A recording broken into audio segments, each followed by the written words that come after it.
Menjelang detik-detik pergantian tahun 2019-2020, sejumlah jalan protokol dan ikon kota Palembang seperti Jembatan Ampera, Monpera, Masjid Agung, serta Benteng Kuta Besar dipadati ribuan masyarakat.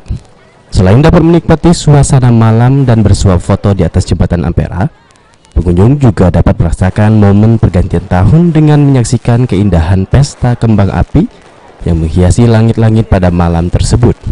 Salah seorang pengunjung yang berada di Jembatan Ampera, Yemes, mengaku hampir setiap tahun dirinya bersama keluarga datang ke Ampera guna menyaksikan pesta kembang api.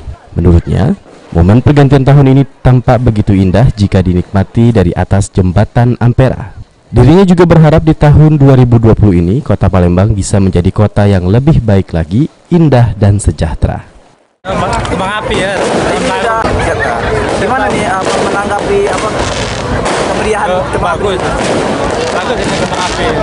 Dia tahun baru kesini gitu. sama keluarga?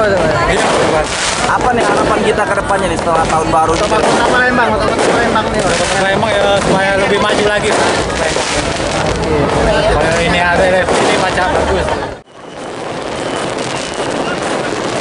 Heru Wahyudi, PAL TV.